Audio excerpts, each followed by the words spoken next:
नमस्कार दोस्तों, साथियों। आज का विषय है कुदरत और फितरत के संबंध में।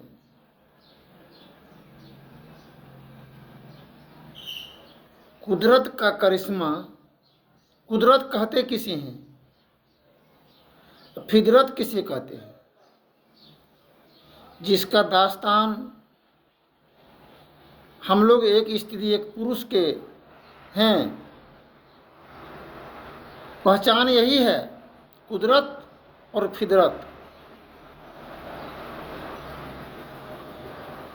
पुरुष का विचार अलग होता है और स्त्री का फितरत अलग होता है। पुरुष का चाह क्या है और स्त्री का चाह क्या है? कुदरत क्या चाहते हैं? परमात्मा ईश्वर ये सारे ही संतान मेरा है संसार जमी पर,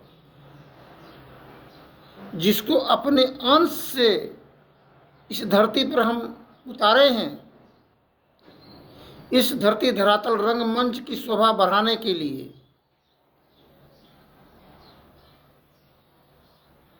स्त्री की चाह फितरत हर हमेशा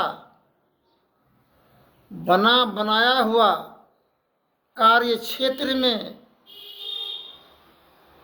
विघ्न डालना, उत्पात मचाना, उपद्रव मचाने के काम, विवाद कलह जुल्म को जन्म देने के काम स्त्रियों का ऐसा देखा जा रहा है।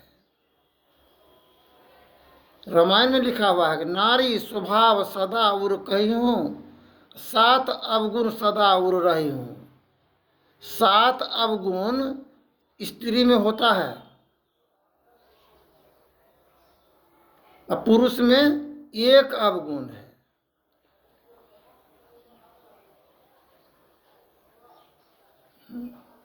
वह अवगुण है क्या? कद्र नहीं जानते हैं अपने आप का, अपने आप पर ही जुल्म ढाने में लगे होते हैं पुरुष, सिर्फ कद्र नहीं जानने के कारण। सुलूकत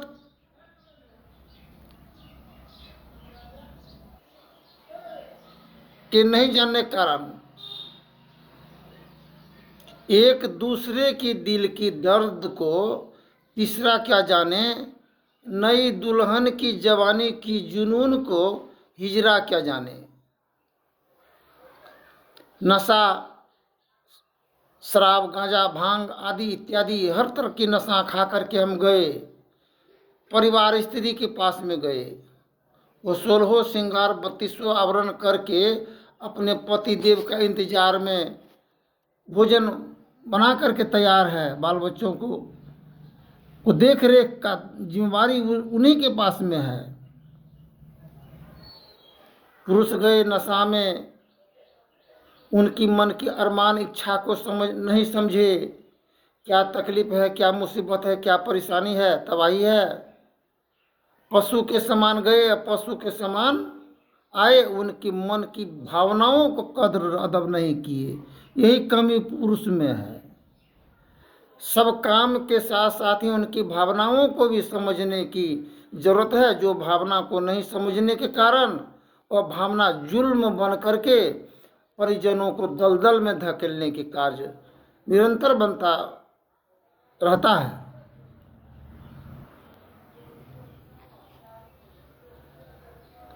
सच्चाई छुप नहीं सकती, बनावट के वसूलों से खुशबू आ नहीं सकती कभी कागज के फूलों से। तो बनावट के वसूल है क्या? इस प्रकार हम घर परिवार में स्त्रीगण जितने भी हैं, सभी पूजा पाठ, घर की सफाई, देख रेख, किचन बाथरूम सबकी सफाई करने के ही उपरांत सब करके अपने आप को मन को संतुष्ट चाहते हैं, किंतु घर के परिजन बड़े बुजुर्ग व देवता और भगवान के समान हैं। हम उनका अदब और कदर नहीं करेंगे।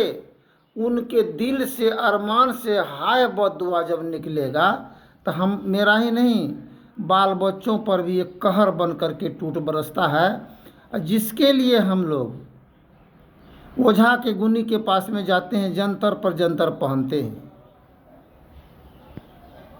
निरंतर प्रयास करते रहते हैं, गंगा जमुना काशी मथुरा जाते हैं इस समस्याओं निवारण के लिए। धन्यवाद। जय हिंद, जय भारत। आगे के प्रसंग में बोलेंगे।